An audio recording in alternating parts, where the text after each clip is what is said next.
Welcoming you into Libservative. The great fundamental issue now before our people.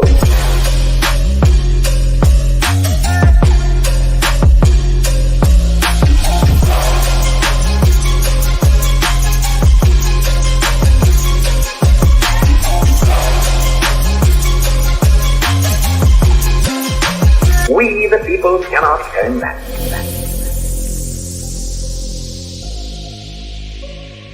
Yeah, welcome in to another rousing rendition of Libservative. We have Bell the Bodysnatcher on the ones and twos. He, as always, is Corey Walsh. And, of course, we are intellectual idiots fostering political and cultural literacy. And, Corey, who am I? Dan. That's right. Just Dan. I've become Prince or Madonna. Dan What a Griffin. stupid... If you were going to go to like a one... Like, if you're just going to become a one-name person, just like calling yourself Dan would be one of the dumbest, one of the dumbest names you could possibly use. If that was just your one name. Yeah, I'm gonna go see Dan at Pine Knob. This is Bill. Oh, who are you gonna go see? Dan. Yeah, but then who are you guys gonna see? I feel like that's how that conversation would go. I completely envisioned it. Whatever. I'm about as exhausted today as Joe Biden, so should be an interesting show. Should have started earlier, I guess. Sometimes just just put 10 and 4. Just put 2 D's in front of your name. You could be Dan. That's unique. Look, Kamala thought it was funny. Don't get bogged down by all the haters out there. Our website is libservativeshow.com. We can be found at Libservative on Facebook, YouTube, and Twitch. Instagram and Twitter at LibservativePod. Our TikTok videos can be found at Libservative Podcasts, and you can reach out directly at libservativepod@gmail.com. Subscribe today. I can imagine what can be and be unburdened by what has been. You know? What does she even know? She doesn't even listen to us. You sure? Sure about that? Yeah. Her team might. She doesn't even... I sometimes we get downloads in DC. I feel like it's okay. Real quick game. Who would you most hope? Okay, so which representative would you most hope was listening to our podcast and was able and advocating for it, and least that you would want to be listening and advocating for it? The answer to most is the easiest answer you could possibly give. It's Thomas Massey. 100% Thomas Massey would be the guy that I would want listening to this and advocating for us. Secondarily, Rand Paul, and then there's some other second tier people, and then everybody else can fuck all the way up. Like third tier, maybe even third or fourth tier. But I'd even put Bernie in there. It would give us a boost. Yeah. Just in the mash for me, to be completely honest. Well, he's not in Congress right now. He's not. But yeah, I thought he was. I would have said him. No, he went independent and lost. Oh, that's right, he did, didn't he? But he's still out speaking and stuff like that. But oh yeah, he is. I know he is. Bernie would turn this show on and go, "They're not talking enough about Medicare for all." It wouldn't be left enough for him, but I think he would look past the bullshit to understand our anti-surveillance state. Donald Trump is a racist. The working class, you know. Yeah. And then least advocating it would probably be Marjorie Taylor Greene or a Lord yeah, that's a really good point. Or really Nancy Pelosi. Of those three, oh man, that's tough. I mean, I'd be all right if Nancy was advocating for it because at least she's got some power. She's a fucking bulldog out there. But yeah, Marjorie Taylor Greene, that would just put us in a circle of people that I don't think we want to be included with. That sometimes we share the same waters. So it's already people on the left already think that people on the right are because now what people perhaps had never seen before can be seen to know what's possible. It doesn't help with constant loops of Kamala Harris soundbites. Could you imagine? Could you imagine Lindsey Graham Like, you need to listen to the boys over Jesus at... Oh, We'd have to McConnell. come out with a statement. We'd have to come out with a statement like, I denounce, I disavow. These idiots. McConnell, You like- disavow Lindsey McConnell.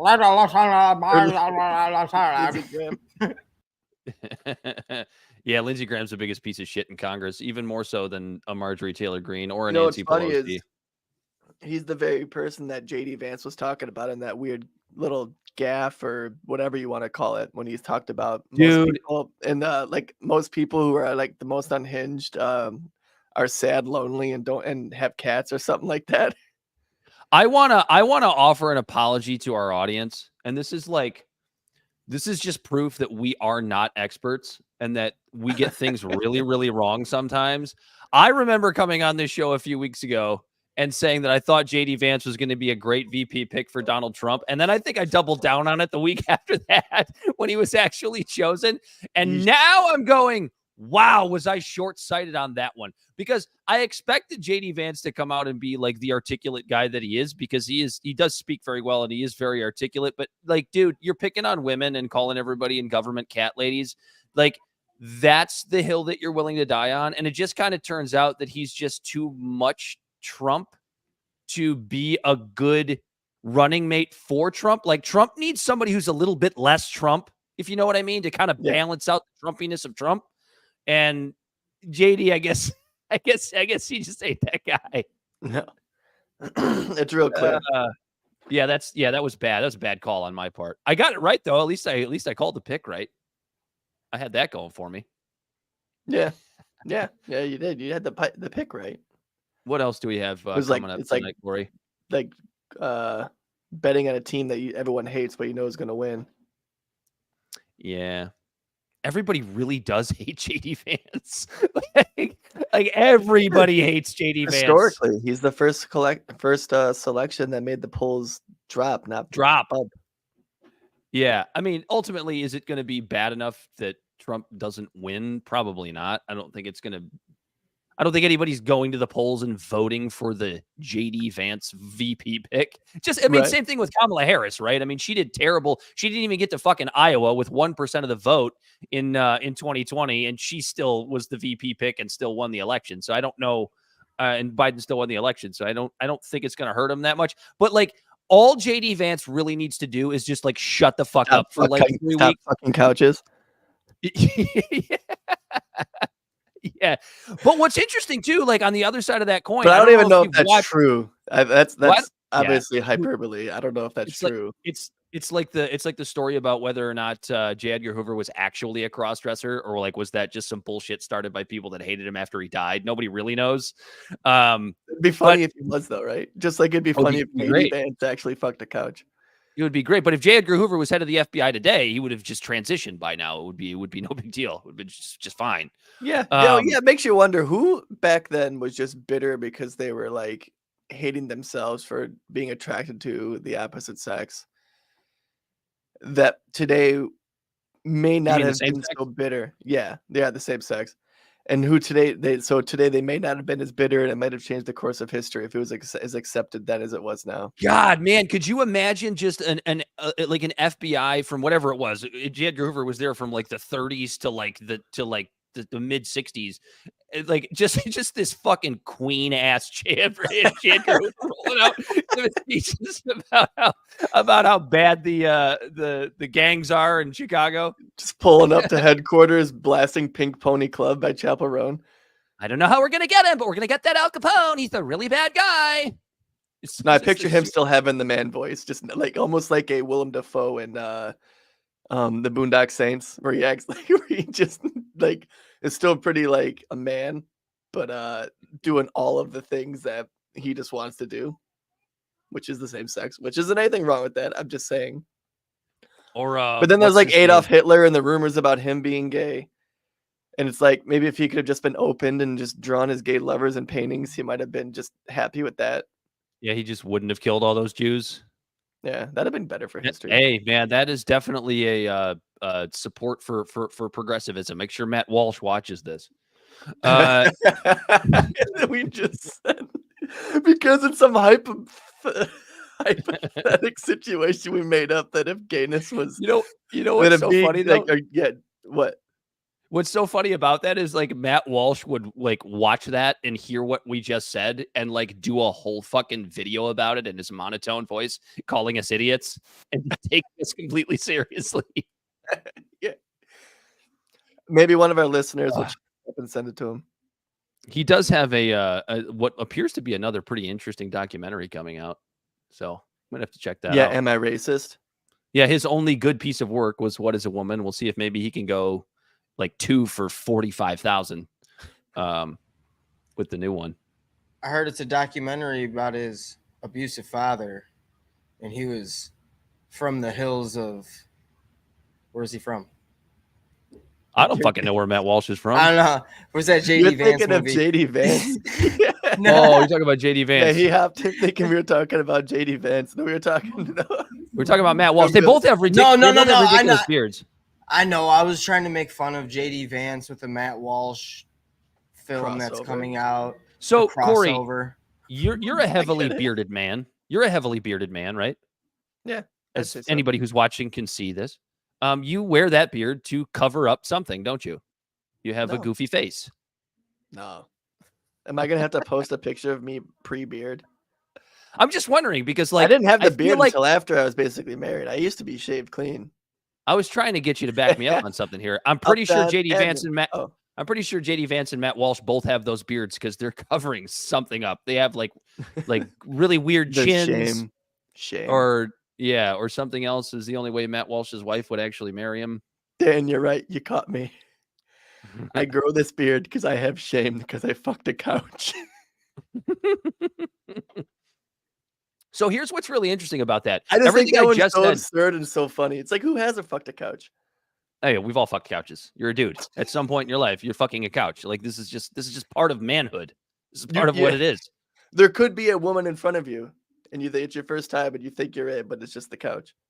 Yeah, I mean, the couch or an excessively obese woman. Sure, maybe it's you didn't reach the part you were supposed to reach.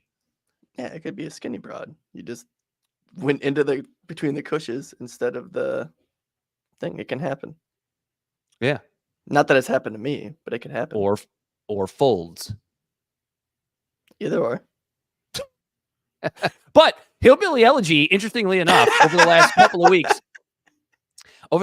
weeks, has been like in the top 10 on Netflix. Like for a minute. Oh, like, yeah, because everyone's trying to figure out what this guy's all about.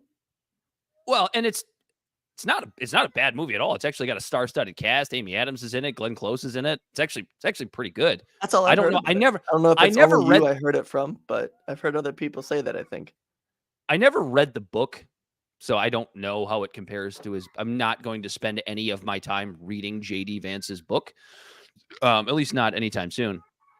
But yeah, so that's interesting, right? Because it got the huge bump right after the RNC on Netflix. I think it was number 1. And it's still, I believe, I think you could probably turn Netflix on right now. It's probably still in the top 10. So probably. Does everybody really hate JD Vance? What's really going on here? I don't know. What else do we have tonight, Corey? We have got to talk about this KOSA ruling because this is a ruling that is one of those things that is shit that goes in the bin of shit that matters that nobody pays attention to. You have a botched assassination. And then while the news is talking about that, they slip this in. Now, obviously, they didn't just dress it up and make it just now. It's been going on. It's been ongoing, for about a year or so. But yeah, you know what I mean? Like this bill gets passed in the Senate. Now this one is passed, right? No, it's just it's got to go to the House, right? It still has to go through the House. But it passed, and we'll go over what this whole thing is if you're not familiar. It passed 93-3 in the Senate, and this is a bill that is going to limit your free speech. This is a bill that is going to actually put your children in danger, regardless of what the name of the bill is, which is the Kids Online Safety Act. At the end of the day, stop asking the government to protect your fucking kids. Protect your own fucking kids. And yeah, I'm saying that as a man with no kids, but Corey, would you agree? Should you protect your own fucking kids? Belle, you have kids. Protect your own fucking kids. Yeah, and so like this, what's interesting about this bill too is it's like I do. liberals and conservatives are pissed off about this. But I've actually Republicans seen and Democrats both love it. Yeah, I've seen more liberals. Like I was trying to find the right wing. So like, let me finish what I'm saying real quick, and then we'll go over what And then we'll go bill back. is. But yeah, this is a very thing that affects every human being in this country, and a lot of people across the whole political spectrum are pissed off about it, and it just got slipped through, and you didn't even see. Yeah, except for the elites. What else do we have? We have Biden calling for Supreme Court term limits, and some people happy about this. Not sure I love it. Not sure I hate it, but here we are. What else do we have? Some revelations coming out. I don't know if we'll get to all this, but I'm just going to put what I have on my list here. Secret Service and police text messages from hours and hours before the Trump shooting, talking about how dangerous this guy appeared and how suspicious he was. And we also have Seymore Hersh's piece, which I'm not going to read. But basically the choice to have Biden step down from the election was absolutely a coup. And what's funny about it is the only defense that establishment media has is that, well, it wasn't actually a coup, not by definition, just semantics arguments. And this is Seymore Hersh, guys. This isn't fucking Breitbart, right? This is Seymore Hersh. Oh, Seymore. Okay, so Seymore Hersh is the same one that did the Nord Stream pipeline story, right? Did the Nord Stream pipeline story. He's some of his other famous works were, if this will fucking pull up. I think he did a lot of shit in Vietnam, right? CIA spying in the 70s. Yeah, he did Abu Ghraib. Yeah, this is a guy that's been in Washington for a very, very, very, very long time, pulling out a lot of crazy information. So, okay, so I haven't heard about that. So definitely fill me in on that one. Yeah. Let's see. Yeah, the My Lai massacre was his big opening one in 1969. He broke the Watergate scandal. He broke the CIA spying in the 1970s. He broke that's the why Abu he's Ghraib possible. prison abuse Yeah, that's story. why he's the Watergate thing. He was He's like 90. He's like 93 years old, and he's still like breaking huge fucking stories out of Washington. If there's any journalists who knows the inner workings of Washington, from a nonpartisan perspective, it's certainly Seymore Hersh. So we have that, and then Trump cares about black people. Not really, but we'll get into it. What did you learn this week, Corey? All right. So I took a screenshot of this thing I read the other day. Uh-oh. It was pretty crazy, but it's kind of funny. Never forgets. The internet never forgets. So there's a medication called hyaluronidase. Wow, it's the first time I had to say it out loud. You're butchering it. HYA. Fuck yourself. So there's a medication. You think you just fell out of a coconut tree? Absorb better. It's used to make other medications absorb better because it makes the cell wall more permeable. One common usage is to make local anesthetics more effective during surgery. For instance, it's used in a number of injected medications. Bee stings contain an enzyme very similar to this medication, so sometimes people with bee allergies have an allergic reaction to hyaluronidase, or however you fucking say it. Whatever the poison is that's in the bee.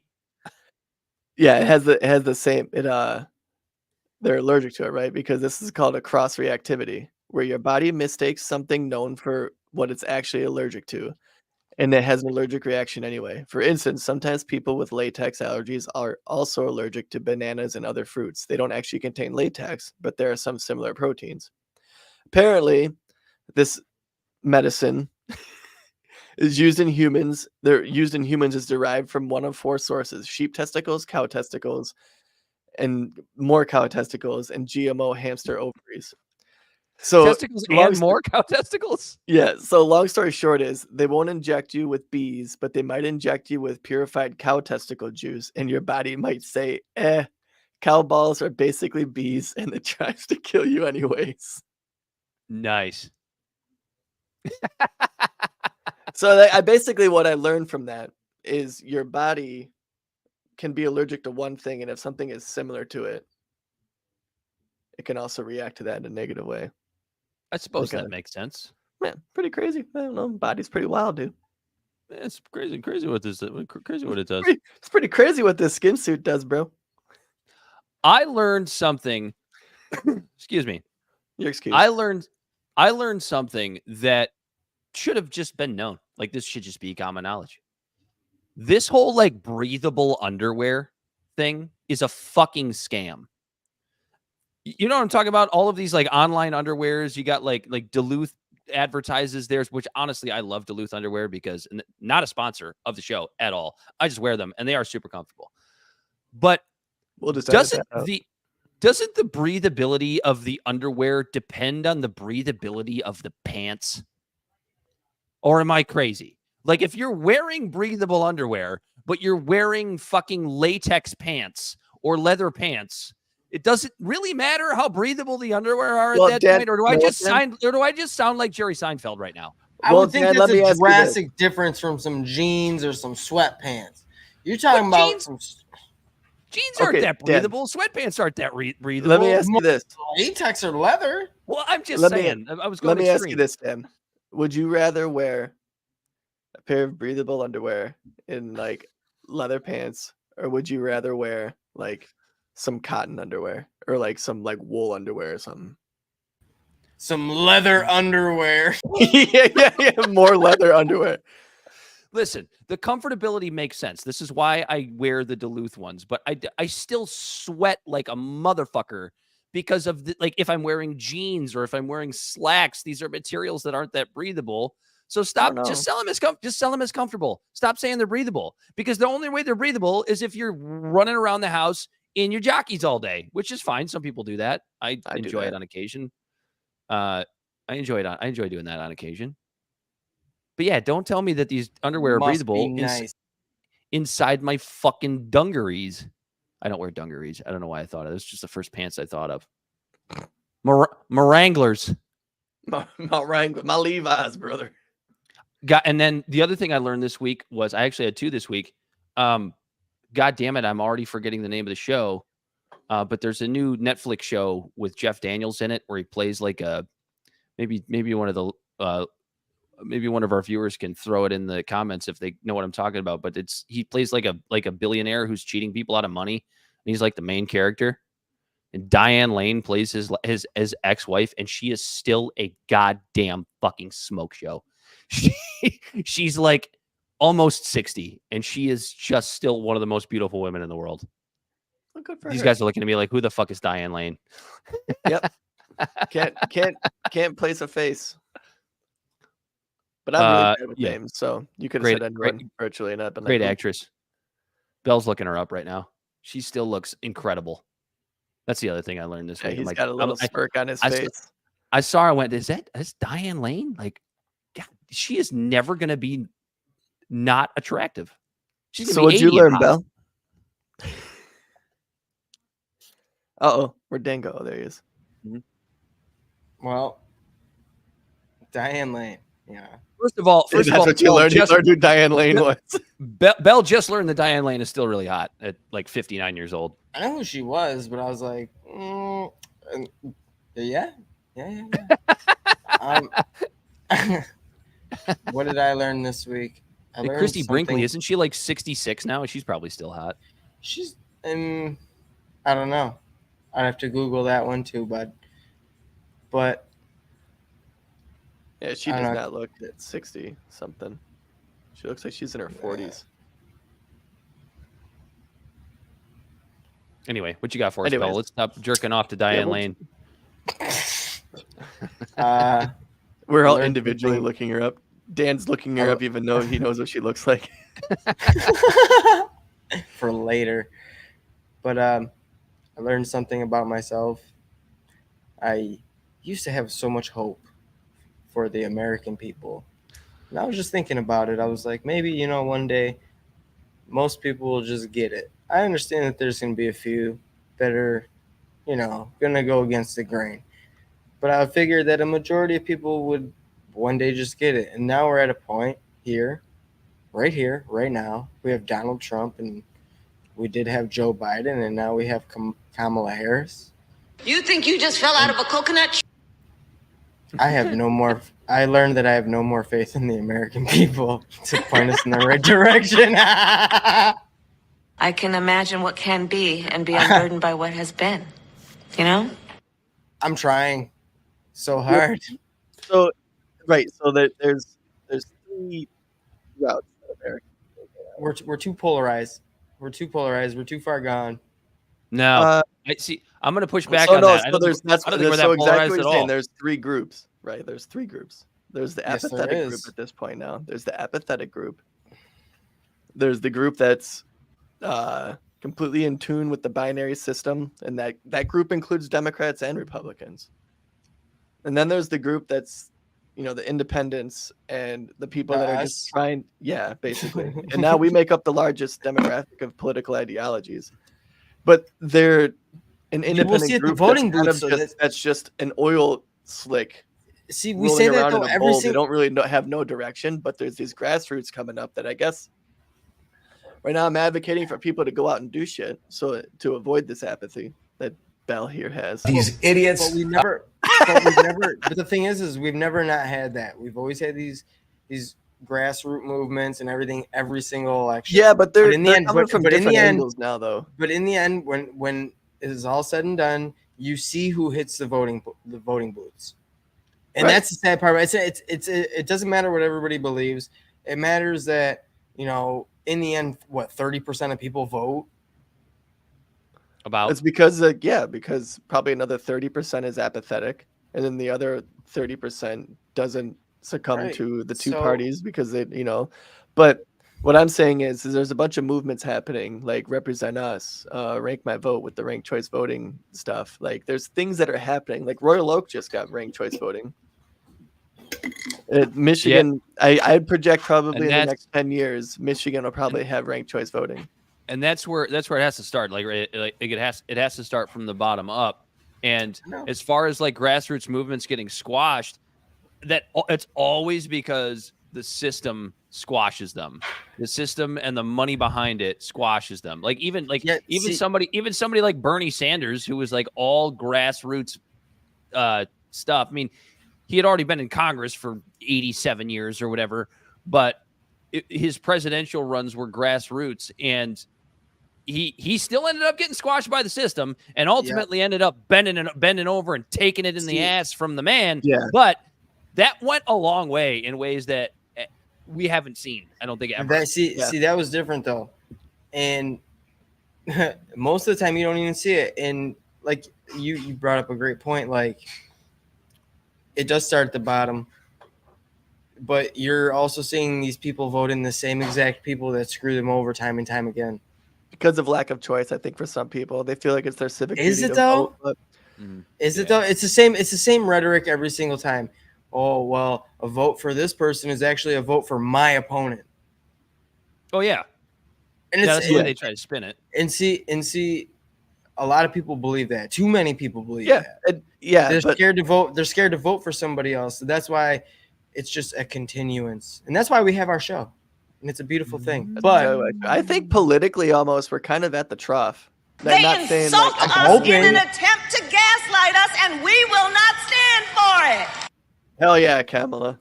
but what I was gonna say is I think when it maybe not economically, it could get worse, it could get better. Geopolitical shit is always a fucking juggle of one of those guys on a medicine ball and juggling. Yeah.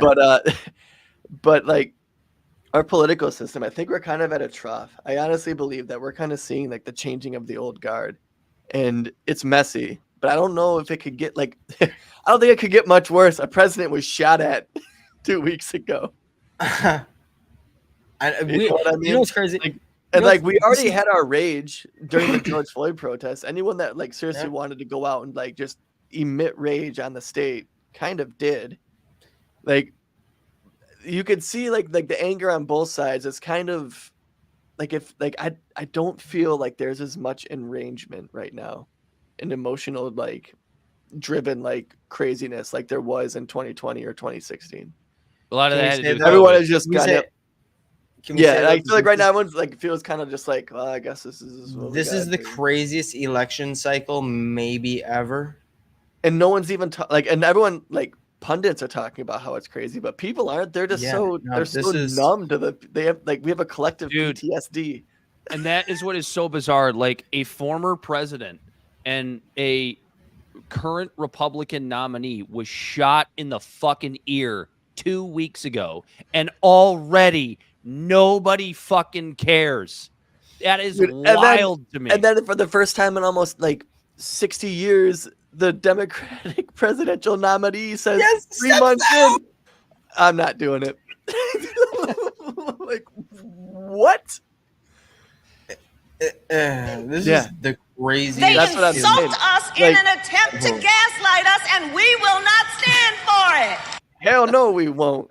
Like really think about it, right? Like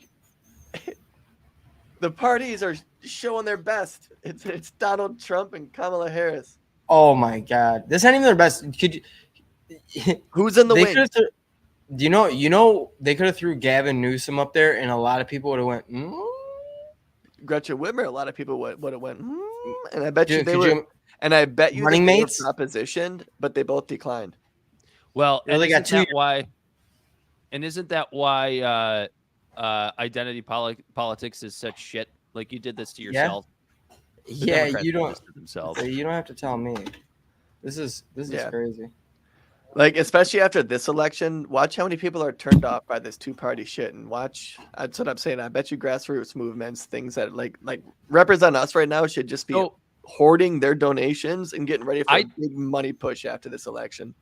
I talked to a few close friends about politics in a very good faith way. I mean, you guys are obviously two of those people, but I have others. But most people, as most of us, don't, because you're just going to get into a fight with somebody who doesn't know what the fuck they're talking about, or have any ability to learn anything from anything you're saying, or have any ability to convince you in an actual way of where they're coming from. They're just kind of dumb, or I shouldn't even say that. They have too much shit to do, but they care more than their brain should. And I'm getting a lot of, I'm so pissed off at the lies told by the Democratic Party that I'm going to vote for Donald Trump. I'm getting a lot of that. And it's not because they like Donald Trump. It's not because they're supportive of Donald Trump. And I've tried to explain to these people, like, I get where you're coming from, and I'm not going to say don't go to the polls and vote for Donald Trump. Like, it's your vote. Go vote for whoever the hell you want. But what I want you to understand is that, like, that anger is sort of blinding you to the reality of what another Trump presidency is going to be, dude. It is not going to be good. Right. Yeah. It's not. It's going to be. Yeah. It's going to be this with a different face. You know what I mean? And a lot more loudness and mean tweets and or mean. Yeah. Truths, just I guess. Everyone being a little bit more agitated. Mm-hmm. Yeah, and you're feeding right into it. MSNBC is going to love it. CNN because now Trump's not going to be inheriting Obama's economy with quantitative easing, 0% interest rates, all of that type of shit, where it was just on the recovery path, right? He's not going to be inheriting that. He's going to be inheriting the economic policies that he started and the Biden's economic policies. That's what he's going to be inheriting. You think, I mean, we'll see. We're afloat. We'll see where it goes. But you want to talk about KOSA? Yeah, let's talk about KOSA. Protect your own damn kids. So we literally probably just spent, I don't know, we're 34 minutes in, about 33 of those minutes we're talking about stuff that we like to talk about, but at the end of the day, they don't matter that much. We get ourselves stuck in this every single week because we find electoral politics fun, and because electoral politics are basically like sports for nerds. another thing that I'm trying to get through people's heads, man, when it comes to electoral politics. Because I had a buddy just yesterday go, yeah, it's, you know, it's, I'm like watching electoral politics as I go off on another tangent again. I apologize. Watching electoral politics is like watching a college football game. That's a really big game where you don't actually give a shit about either team, right? Yeah. It's like it's like NC State versus Clemson for the ACC championship. And I had a buddy go, yeah, it's another two SEC teams in the national championship. Yeah, I got, well, I mean, I vote against, I root against teams because I hate them. I'm talking about teams that you don't care about either one. And I had a buddy go, yeah, that's true, but this stuff actually kind of affects us. And I go, it doesn't though. It actually, like a Kamala Harris presidency or another Donald Trump presidency are only going to be different on the margins. You are not going to get a massive effect. You're going to get a big effect in certain ways. Like maybe the border is a hell of a lot different under Trump than it is under Harris, but like economic issues are going to be the same. You know, maybe Kamala Harris pushes to codify Roe, which she'll fail and probably won't actually do. As evidenced by this KOSA bill. Yeah, there you go. There will still be, like, regardless if it's Harris or Trump, there will still be infringements on your rights. There will still be endless war. Go. There will still be the government catering through neoliberalism to big corporations. The Republicans, their neoconservatism is, you know, just, or that you basically can call it neoliberalism, it's just tax breaks to let a company do whatever. And then the Democrats just want to raise taxes and then come underneath and supplement the lost money with, you know, like welfare programs. And both parties want to get in bed with. Both cater to big corporations in those ways. Like that's the difference. Right. But they're both catering to the biggest corporations and to the richest people. And they're both bringing government into capitalism, which makes it not capitalism anymore. Yeah. It makes it cronyism. Yeah. So no, that's actually a really good segue into this KOSA bill, because this is a prime example. This is a prime example of the shit that gets snuck underneath your nose. Right. And before all you the say time. The reason why this is the perfect example is because, like you said in the interlude, 93 or 93 to 3. Not everybody voted. Not everybody was present. Voted for this. Oh yeah. 4 weren't present, or they voted present. Yeah, I don't know what it was, but yeah. And then the other 3 voted no, which was like what? It was Rand Hold Paul. on. I was gonna ask if you know the answer to that question. Yeah. Rand Paul, Wyden, I forget his first name, but he's from Oregon. Ron Wyden, the Democrat. Yep. And was it a Lee? It wasn't Massey. You got it. Mike Lee from Utah. Yeah. So you have 2 Republicans. You have Rand Paul and Mike Lee. And Rand Paul is a Democrat. And so you almost have all 3 here, because Rand even Bernie Sanders voted for this. Yeah, unbelievable. You have Rand Paul, who's basically he's really more of a libertarian. He's really more of a libertarian Republican. Then you have Mike Lee, who's from Utah, so he's absolutely a Republican. And then you have Ron Wyden from Oregon, who's a Democrat. You know, you like these are the 3 adults in the room of 100 people in the fucking Senate. These are the 3 adults that understand what this bill actually is. The Kids Online Safety Act, known as KOSA, was a bill introduced to the United States Senate by Senators Richard Blumenthal and Marsha Blackburn. The bill aims to protect minors on social media platforms by establishing guidelines to reduce online dangers. Wow, Corey, when you put it that way, that sounds great. We're going to protect our kids from online dangers. KOSA requires platforms to mitigate harms to minors by changing their design or opting out of algorithm-based recommendation systems. So let me tell you what this bill actually does. What this bill does is makes it so that your children, or you as a proxy for your children, have to give these online platforms, you have to give them your children's information. So what does that do? Should be really, really, really simple if you're just gives them living in more fucking data. 2024. It gives them your children's data, which what? Means that there is a chance that a data hack could steal your children's data. Let me explain why that's a problem. It should be pretty fucking obvious. Children are already the most targeted when it comes to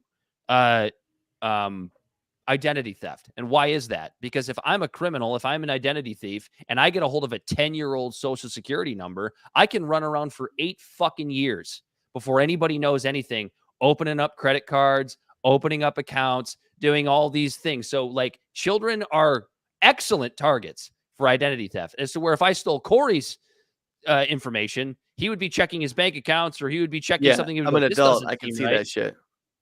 Exactly. So that's number one. That's the biggest problem. And I guess before we get into problem number two, which I guess I don't know. That's kind of weird because I feel like you'd have to be 18. Why don't you speak on it? Go ahead. Well, I was gonna say the thing about the Social Security thing. I think wouldn't you have to be 18 to start a credit card?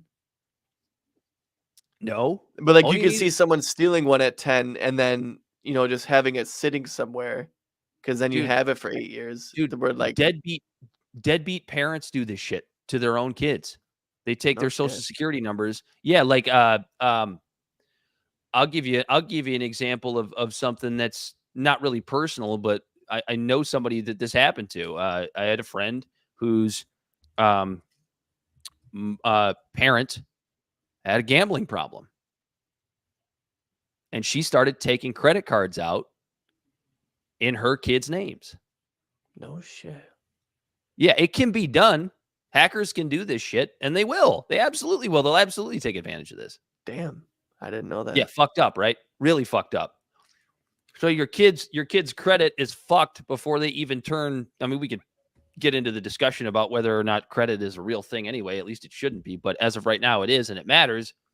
Their credit's fucked before they even have a chance to start a life. Wait, not credit. You mean like credit score? Yeah. Yeah, their credit. Yeah, credit scores are completely stupid. But yeah, so that's the first one. So first of all, this isn't protecting your children; it's putting your children more at risk, because what you need to do is figure out a way. I don't care. Parents have been doing it since the beginning of time as technologies have come about that have scared them. Figure out a way to protect your own not even kids. nefarious as that, right?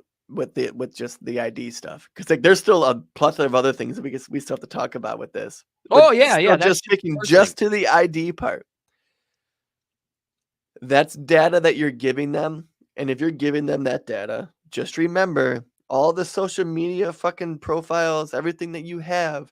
If it's free, you're the product. Yeah. All of that data is being bought and being sold to marketing agencies, all of these different things like that. So then they know how to target people with their marketing.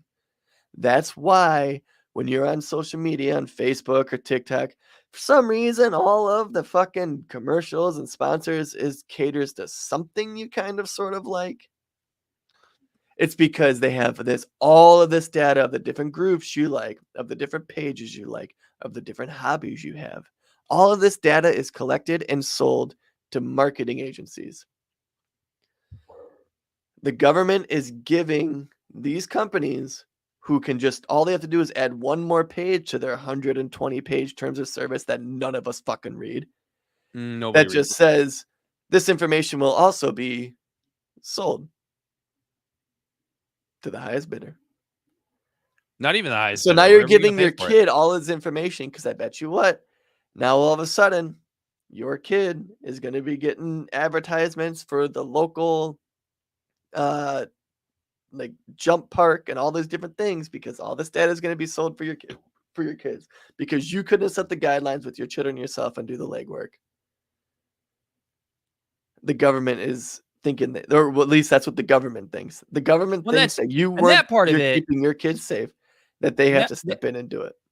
And that part of it is already happening. I mean, obviously, kids are on social media who are very, very young, who are throwing their data out there every single day. But this is about like age verification.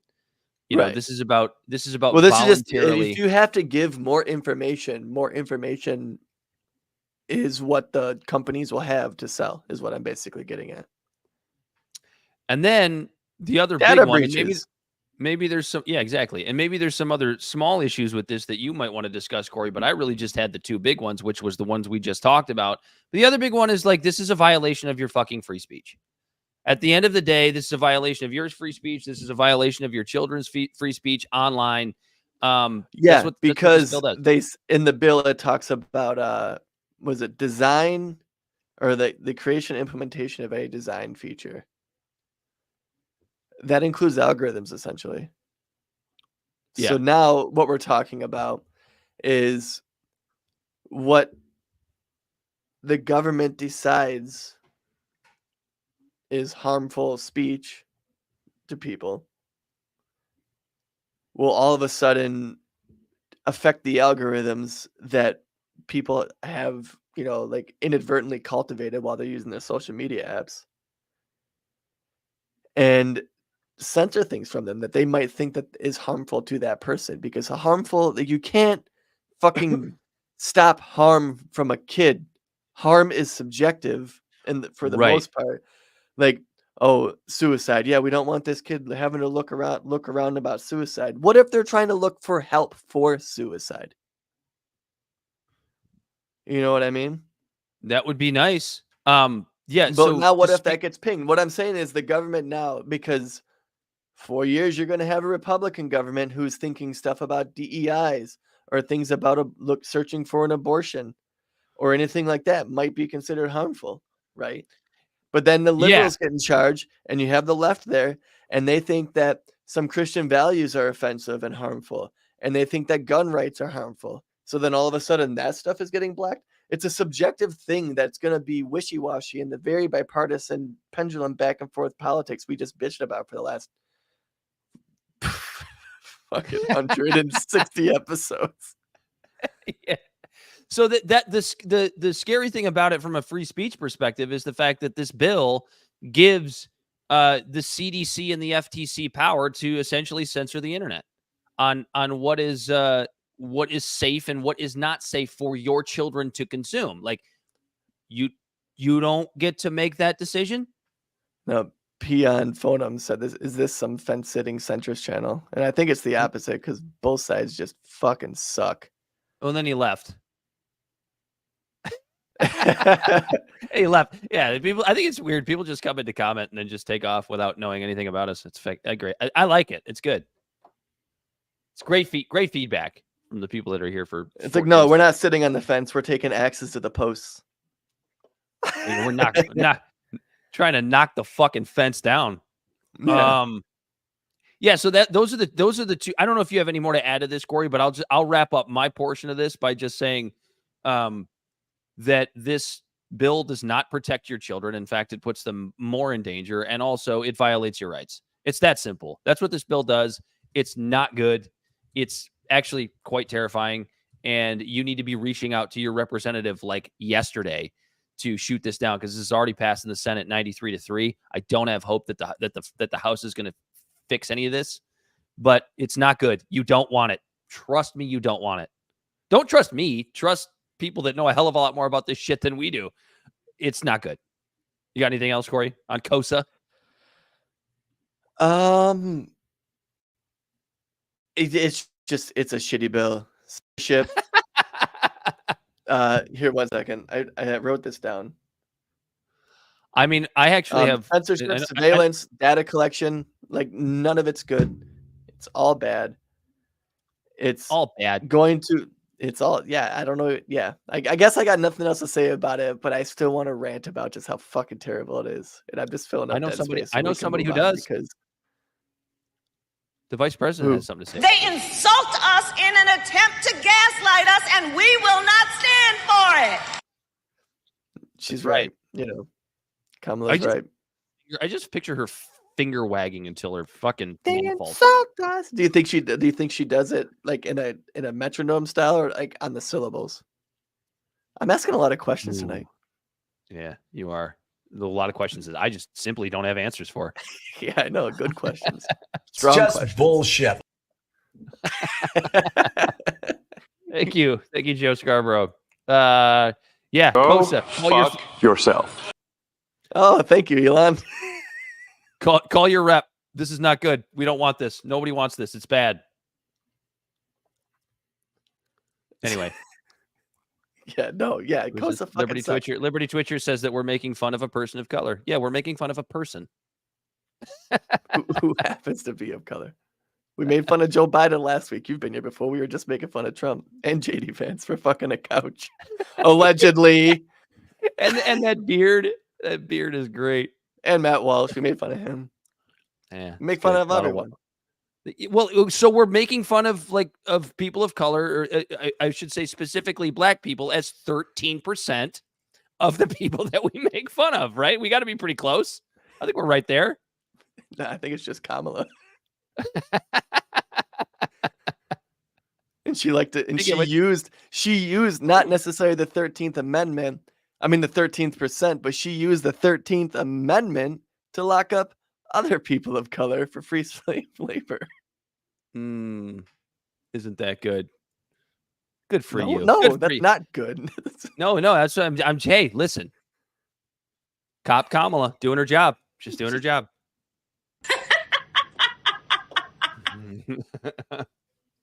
She's just doing her job, Corey. Coppola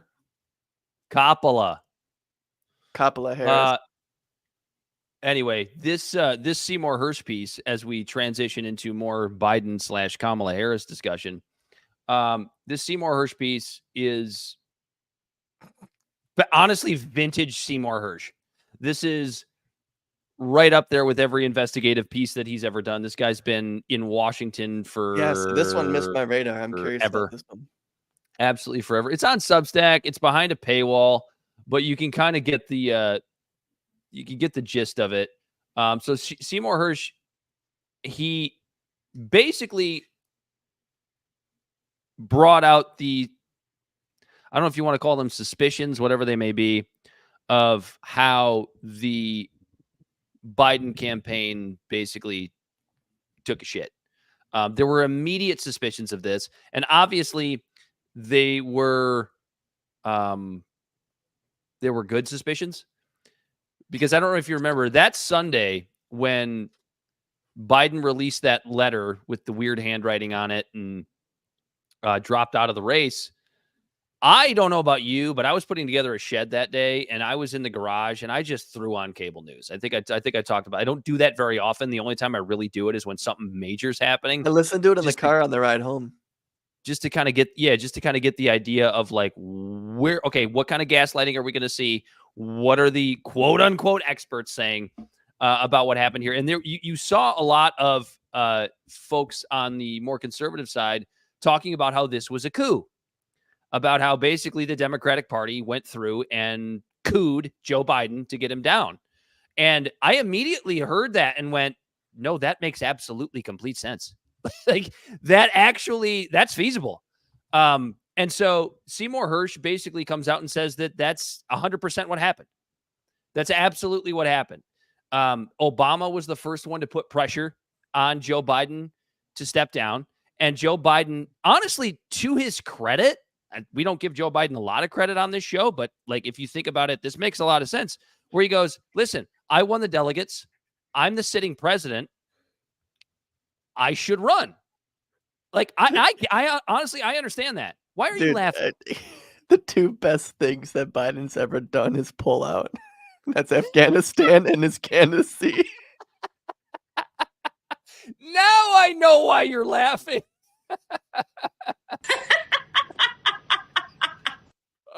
Oh man. So yeah, so basically that was really good. I should probably write down where that was. What are we, like 50? We were like 52 minutes at that point. Pull out. So that's what I always pull out, brother. 52 minutes in. I'm sure your wife is proud. Right, raw and bruised at that point. So Obama was the first one to put the pressure on. And Biden rejected it when it actually makes sense that he did, because his whole point was, I got the delegates. I'm the sitting president. I poll better than Kamala, which he did at the time. He doesn't now, because you have that sort of that sort of fresh-faced honeymoon period thing going on with Kamala Harris. It's absolutely no surprise that she took a bump in the polls after she doesn't have the nomination yet, but just effectively she does.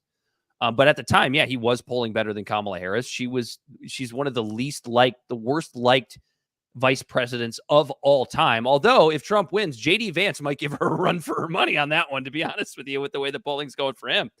But essentially, Obama and Nancy Pelosi and Chuck Schumer and Hakeem Jeffries all got on board and really started to put the pressure. Now, I don't know if this is still a rumor, but I'm sure you've heard this one, Corey, about Nancy Pelosi saying, "Hey, Joe, we can do this the easy way or the hard way." That might be hyperbole. Those may not have been her exact words. However, essentially that was the message. Dude, and Nancy Pelosi, for all of the shit that we give her, because she's pretty fucking evil, along with just about every other senator and representative out there, to her credit, she is a fucking bulldog. She is a fucking mobster. For the party, not the people, though. What do you mean? Oh, yeah, no, that's what I mean. Yeah. No, she's a fucking organized criminal. She's a mobster. She's a gangster. I would not want to cross her. I would legitimately, in any real way, I would not want to cross her. Is that why you always talk about her tits? It's because they're beautiful. She's got beautiful 80-some-odd-year-old woman boobs. I will stand by that till the day that I die, or the day that she dies, I guess. Yeah, which would be a lot sooner than you, hopefully. Hopefully she dies before me. You can't say that. That's horrible. But she's like 50 years older than me, guys. But anyway, yeah, it turns out, according to Seymore Hersh's piece, all that shit is true. It's all true. And the Clintons were involved as well, to where they got Kamala Harris on board to invoke the 25th Amendment if necessary. And so Joe finally went, okay, I'll finish out my term. I think that was the deal that was cut. You can finish out your term, but you ain't running again. And they got Kamala Harris on board to invoke the 25th So Amendment. my question is, was it the donors pulling out? Because I think the donors pulled out and then they made this move, right? Right. So it's almost like which game. Well, the donors chose, not the voters. But that's true. But what I will say as to add to that is, what came first, the chicken or the egg?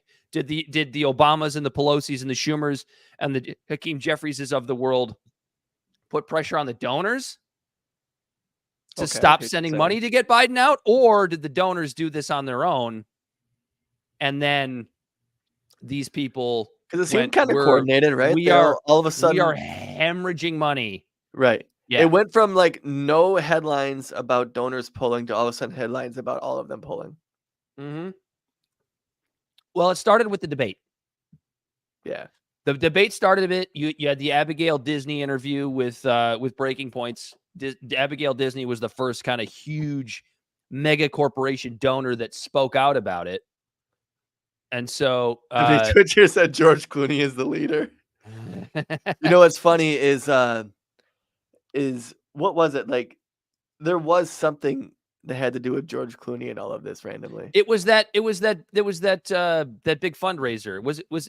Hold on, there was two fundraisers. Well, there was a fundraiser with Clooney, but then didn't something happen after that with George Clooney? The only thing I can think of is was it the same fundraiser where Obama had to grab Biden by the arm and walk him off the stage and Jimmy Kimmel followed him off? Yeah. Is that the same? I don't fucking remember. They do so many. Liberty Twitcher, he wrote an Liberty Twitcher. He wrote an open letter. That's right.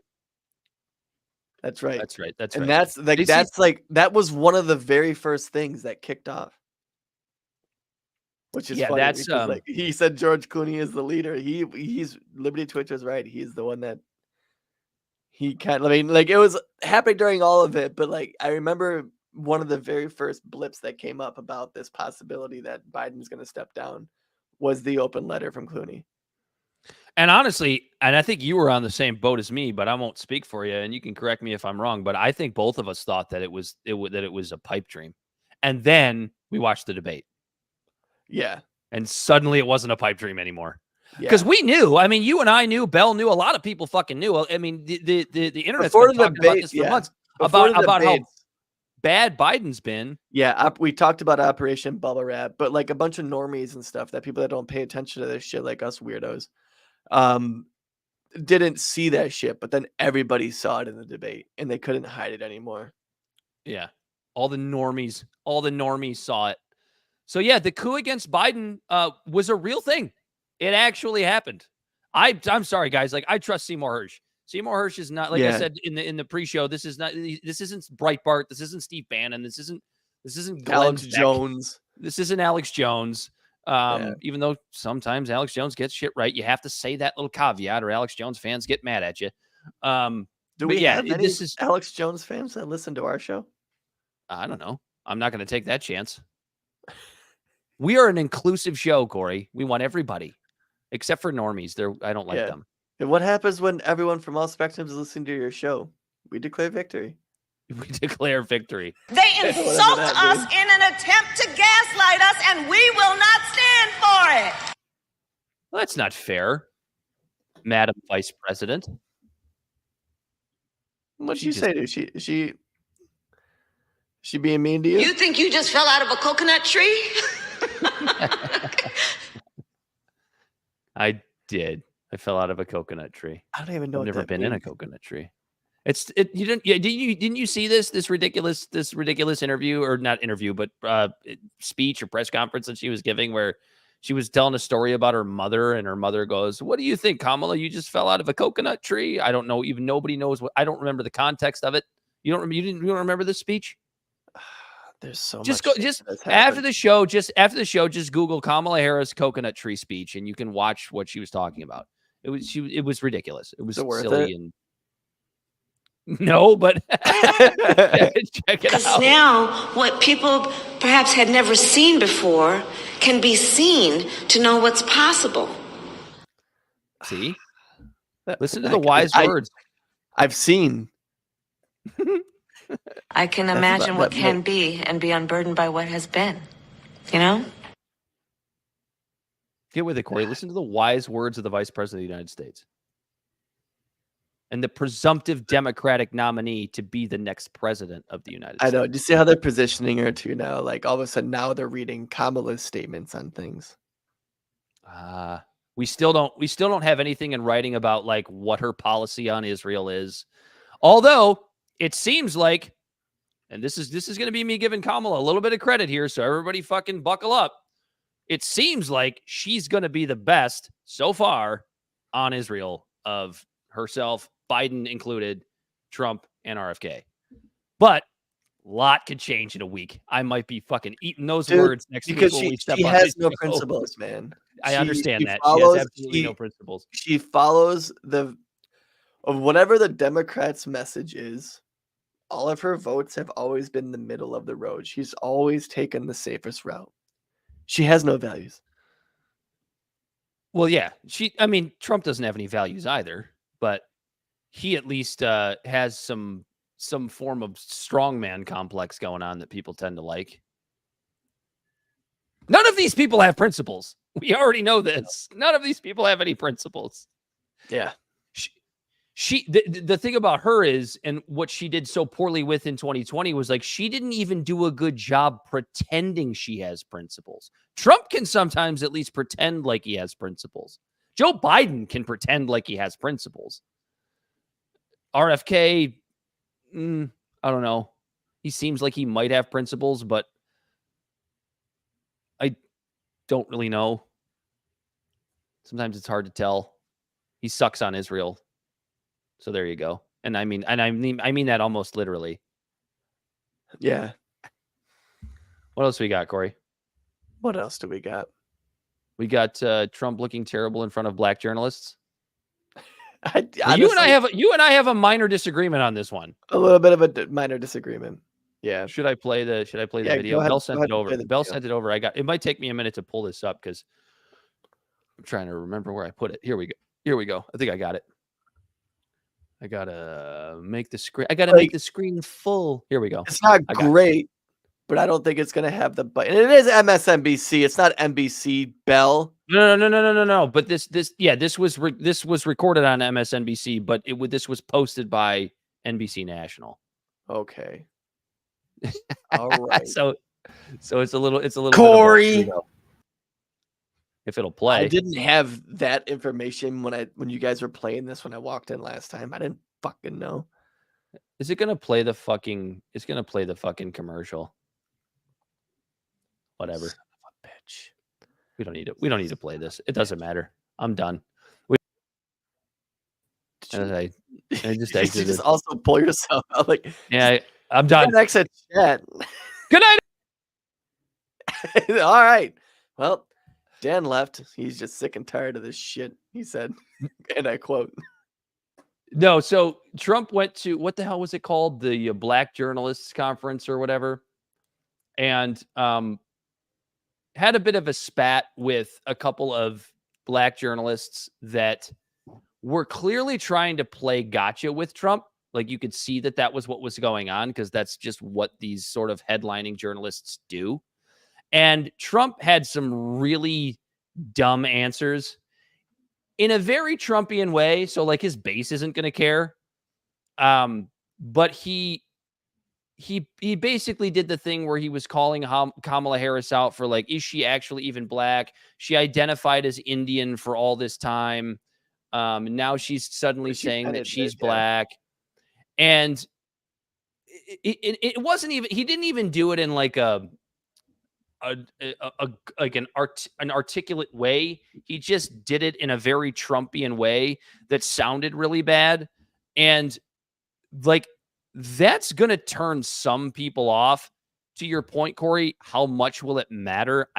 I don't know that it will matter that much, but it was not a good look for Donald Trump, especially considering the last couple of weeks that he's had where he's looked pretty goddamn good in a lot of different ways, other than calling Kamala Harris out for all of the wrong fucking things, including now whether or not she's black. Like, this is the mistake that Trump keeps making. It's calling out for all the wrong things. And this is where Trump always for claiming to be black. Yeah, this is the issue. This is Trump's biggest electoral shortcoming. It always has been. It was his shortcoming in 2016, even though he still won. It was his shortcoming in 2020. He does not attack his opponents on the right issues. And if he would do that, it would help. Like, what has he attacked her on so far? He's attacked her on now whether or not she's black. He's attacked her on he hasn't even really done the cop thing yet. I've seen a little bit more of that. What's the other big one from a couple days ago? What's the other thing that he was trying to hammer her on?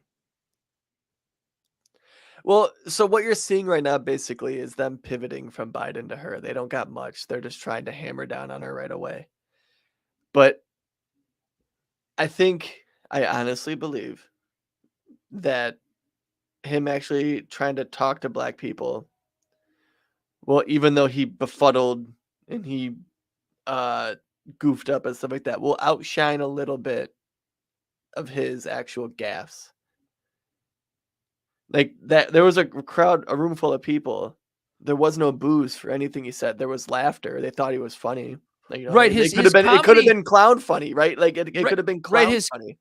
His comedy and his charisma sometimes cancel those things out. I understand what you're saying. Go for it. Yeah, I don't think that it's going to be spun by liberal media that it was terrible. But I don't think, like, again, we don't like the guy. I feel like we have, like, whether it's Biden or Trump, whenever I defend one of them, I have to say I don't like them, but I'm just trying to look at shit objectively. And no, I don't think this will hurt him.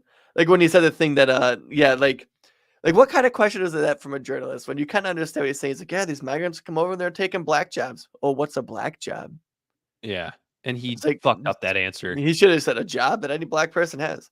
Right. Where he didn't. But he said, he goes, you could tell he said a job that somebody has.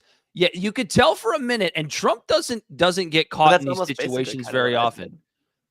He doesn't get caught in these situations very often, but you could almost see a spot where they did, of course, in bad faith, they're trying to play gotcha with this man anyway. But you could see for just a minute, they did kind of get him for a second. He fumbled through that a little bit. it's not a big deal. It's stuff that nerds like you and me catch. You know what I mean? I don't think ultimately it's gonna hurt him all that much. It'll probably hurt him a little bit here and there. We'll see what the polls say, but half a point within the margin of error. I don't even know that it'll do that because honestly, as we've talked about, I don't think people are paying nearly as much attention to this kind of shit anymore. And that's why Donald Trump needs to start attacking his opponent on the right issues. In a country that's run where our most popular shows is like basically reality shows. It's just this is a rerun. Americans have a short attention span. And I think that's not even me saying that. That's one of the terrorists we were fighting at one point. Well, and another point that you brought up, Corey, was that this was a room full of black journalists. I'm going to assume most of the people in this audience were black, if not all. I think that's safe to assume. Yeah, I think that's pretty safe to assume. And nobody booed him. They started laughing. Now, whether or not, like you said, maybe that was like they're laughing at the funny clown, or they're laughing because they liked what he actually had to say. But like this idea that he got less boos there than he did at the Libertarian National Convention. That doesn't surprise me. That doesn't but you surprise understand me what at I'm all. saying? No, because there is a large painted as like the racist, all of that shit, right? There is a large black push, but you know why? And we know this, Corey. The black community, like that whole Trump is a racist trope. The black community doesn't soak that in. Like the people that soak that in are the one. Some are the one. Well, sure, just but like any other human being, just like how some white people do, some white people don't. The black community is that attack. Just as monolithic as the white community isn't. Right? Okay, that's fair. But would you agree with me when I say this? The attack that Donald Trump is racist, that isn't as much meant to speak to the black community as it is meant to speak to the suburban wine mom who's never even hasn't seen a black person in 6 months, and bitches about racism in the South. Yeah, like that. Shane Gillis goes, there's more murals of black people in Portland than there is black people. Have you ever looked up the demographics of Portland? No, but I think you had mentioned it at some point. It's like 2%. Of the entire fucking state, 2%. Because up until like the 1920s, they had like exclusionary laws that black people couldn't buy property.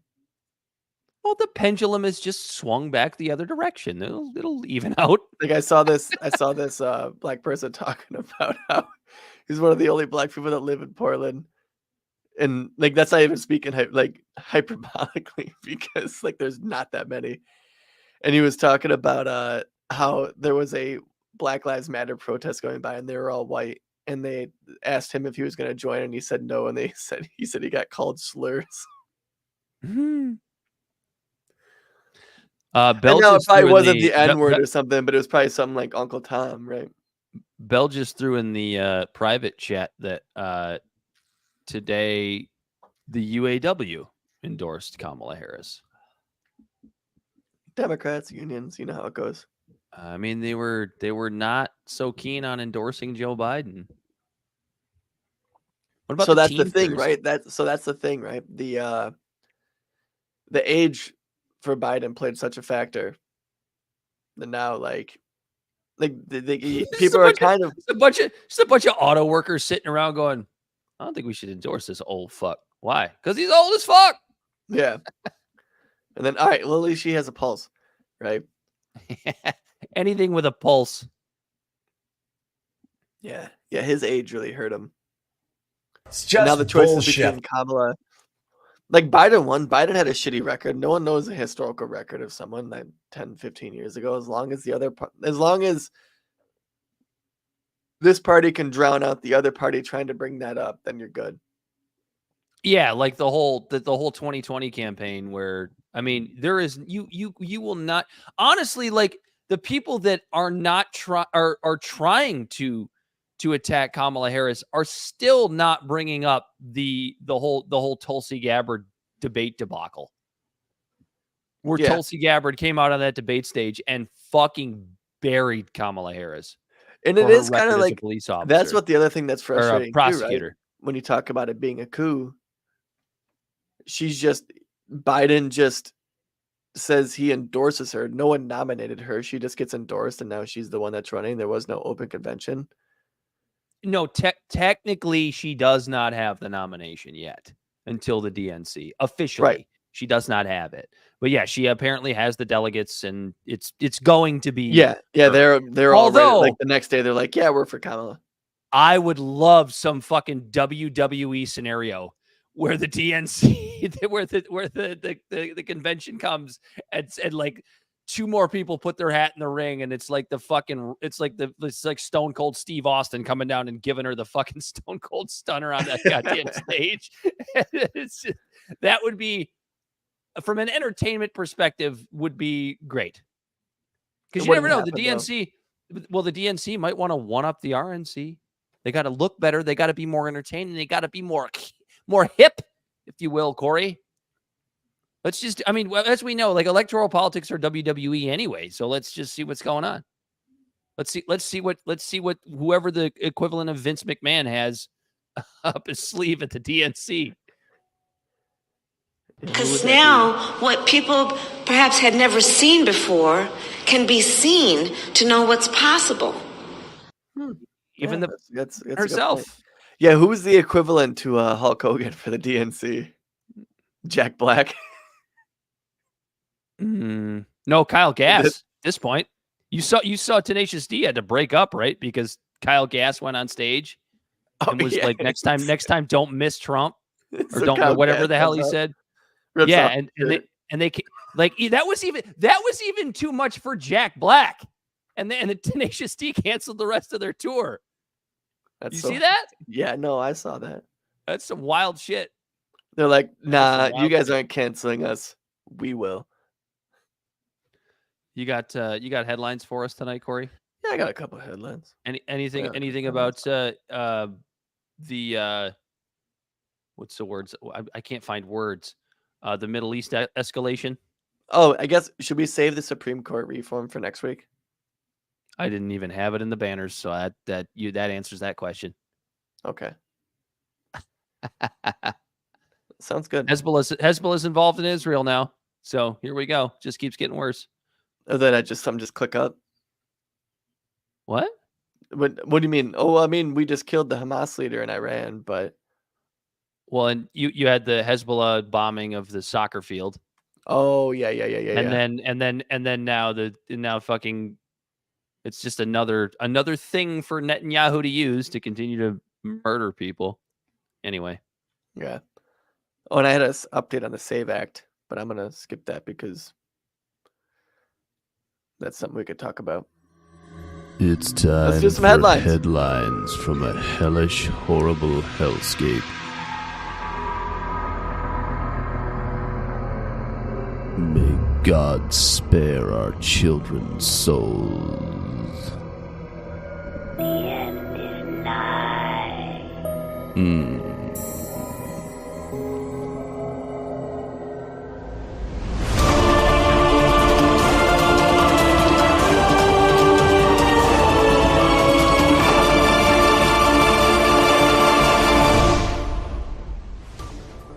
In a story of rags to riches, of wearing literal rags to the house to now wearing a suit that makes him look rich, Fetterman wore a suit for essentially the first time in Congress after he decided to dress up to meet or to go and support Netanyahu in his what some call a genocide in Israel.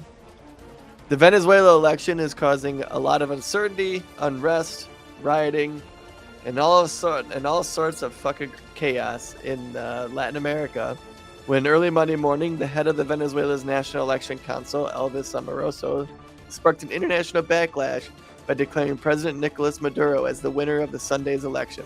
The council claimed that the government had received 51% of the vote, while Eduardo Gonzalez Ureta of the opposition alliance had polled 44%.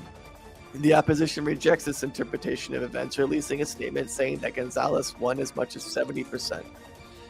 Many regional and global governments have said they have serious concerns with the results, including the United States and the United Kingdom.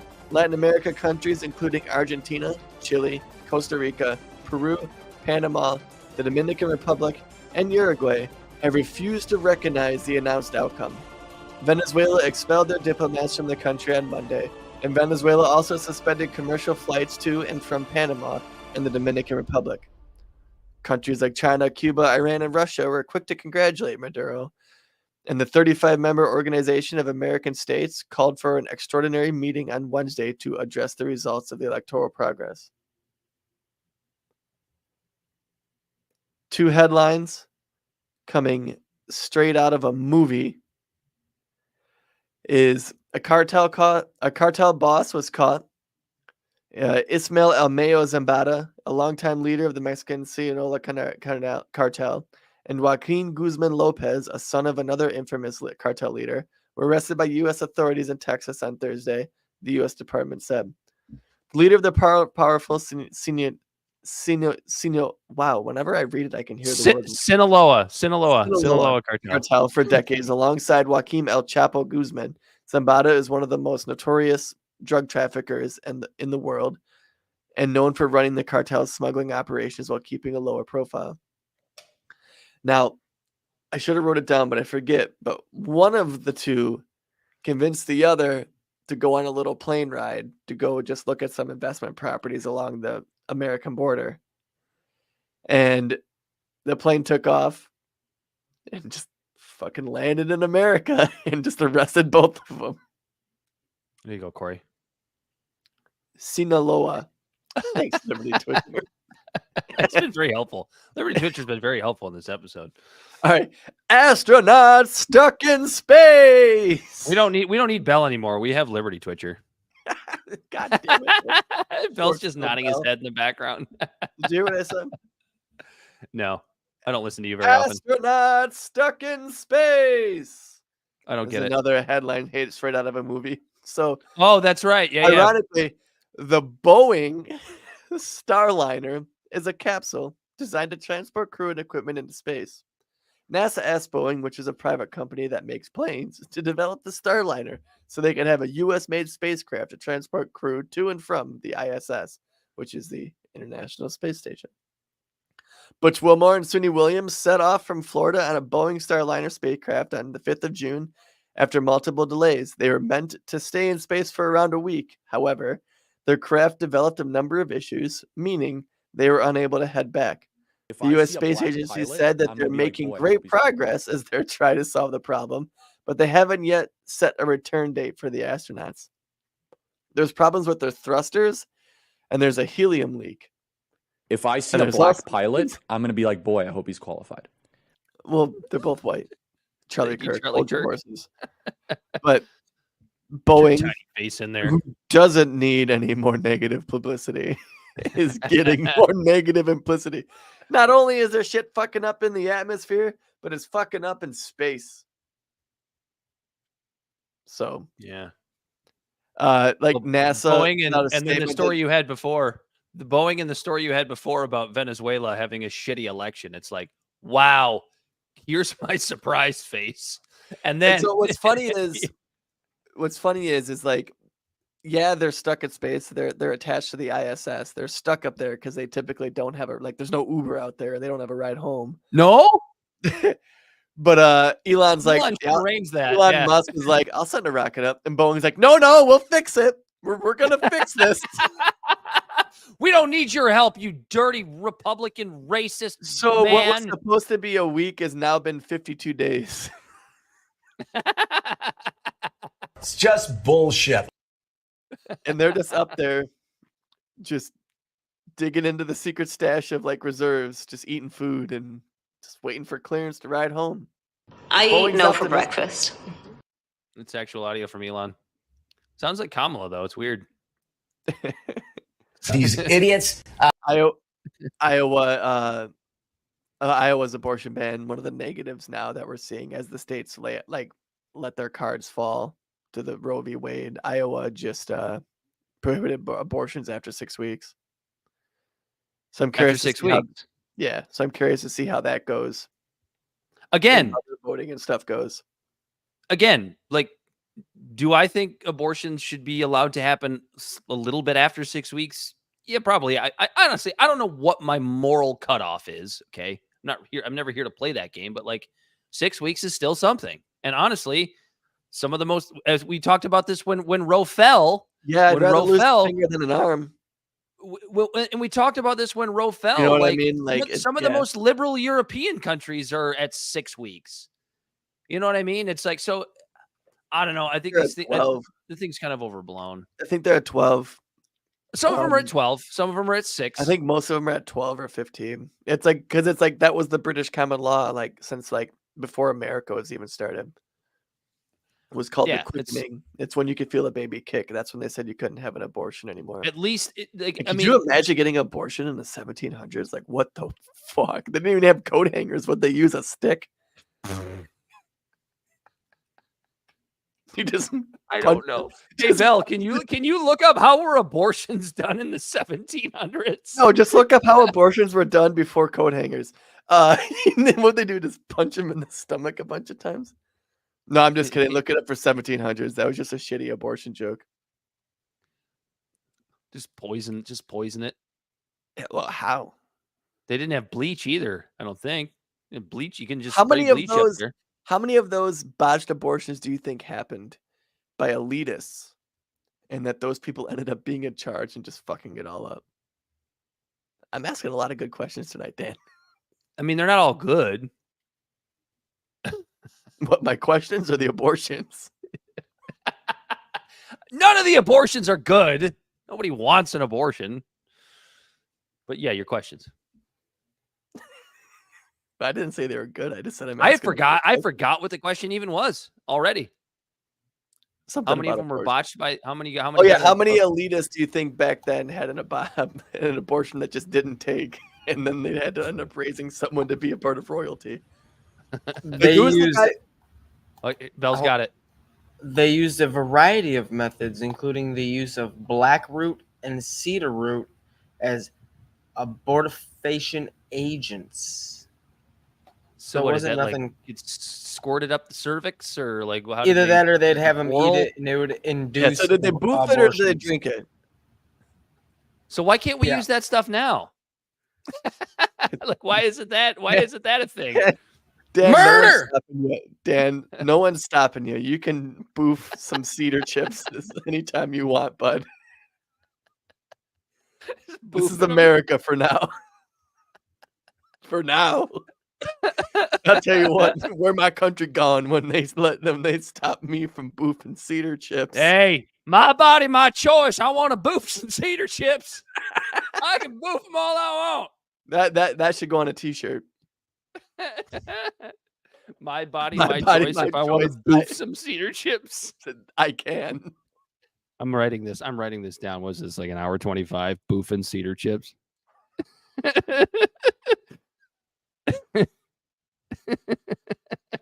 It's such a stupid word that I love so much. Me too. It's like grundle. What is Liberty Twitcher saying now? Studies have proven that if a pregnant person forgets to abort his or her baby, that in most cases a live baby will come out. I don't know. I'm gonna have to ask Liberty Twitcher to provide some fucking sources on that, because I don't believe it. Well, I mean, the odds are pretty good. What do you think the Vegas odds on that are? You're gonna have to show me the studies. What do you think the Vegas odds are on that one, Dan? I mean, they're probably pretty good, because you got to factor in miscarriages, so those happen every once in a while. But they're in most cases. Rare. Most is in all caps. It's true. There's generally a live baby in there. Brothers, there's so many different ways of abortion. Hold on. Hold on. Wait a minute, dude. You better be careful, because because Trump's KOSA. FBI might be coming after us if they are. No, KOSA. Listen, you have to listen to this. This is crazy. Republicans did hold the KOSA bill. We're not going to be able to talk about being pro-choice. Many of the methods employed in early cultures were non-surgical. Physical activities such as strenuous labor, climbing, paddling, weightlifting, or diving were a common technique. Others included the use of irritant leaves, fasting, bloodletting, pouring hot water onto the abdomen, and lying on a heated coconut shell. Would you just fall out of a coconut tree or something? You think you just fell out of a coconut tree? About that story, what if there was a connection to a... Okay, this is just too much. Yeah, I'm done. They insult us in an attempt to gaslight us, and we will not stand for it. I drank whiskey tonight, boys. I didn't. I just had beer. Little loose in the lips. I just had beer in an attempt to induce my own. I told you abortion. why I was on it and 15 minutes late. Because my son fell asleep with Your son recreated a murder scene on his plate, is what happened. Yeah, so my son, we're about to go on the air. And Or an abortion scene, if you will. That would, it's just Jesus. That would be a Late term.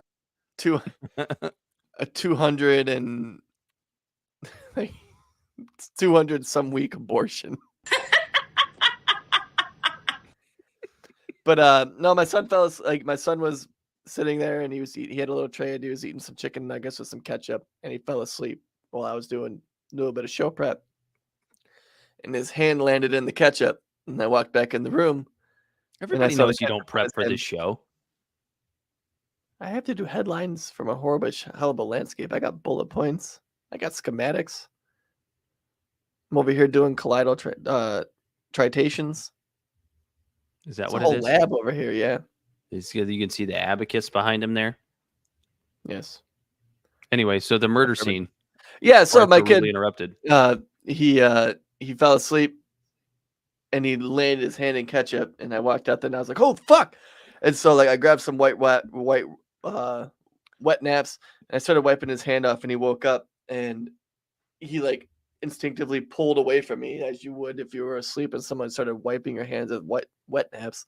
And he started just putting ketchup all over himself as he was wrangling away from me. Like he's just like oh, he's like basically telling me, "Leave me alone, I'm sleeping." It's funny. I don't know how you got a mic in as there, but we actually have audio from your son during this exchange. It's amazing how we get this. Go fuck yourself. That's exactly what he was basically saying to me. And then so he's just getting it all over himself. And I'm like, dude, just fucking chill. And I'm trying to wipe him down. And every time I wipe him down, he gets it somewhere else. And then I finally got it off his hand. And then he got it on his elbow from his belly. And yeah, so like I was just cleaning ketchup off my son for 15 minutes before the show started. So after he conducted an abortion in your kitchen of that ketchup. Libservative Podcast is found on all social media and podcast platforms. Our website is libservativeshow.com. We can be found at Libservative on Facebook, YouTube, and Twitch. Instagram and Twitter at LibservativePod. Our TikTok videos can be found at Libservative Podcast. And you can reach out directly at libservativepod@gmail.com. Subscribe today. I can imagine what can be and be unburdened by what has been. Yeah, you know? Imagine what can be and unburdened by what has been if you like, follow, and subscribe to Libservative Podcast. And you listen to this show and you tell a friend and you listen to it and you will just talk shit about it. And hopefully I eat no for breakfast. Provokes some decent little conversations. You know, that's my pitch. It's my elevator pitch. That laugh's never going to stop being funny. I know. Fuck yourself. Anyway, for Bell the Body Snatcher on the ones and twos, he as always has been Corey Walsh. He's Dan Griffin. This has been Libservative Intellectual Idiots Fostering Political and Cultural Literacy. And until next time, we are finally out of here. Peace.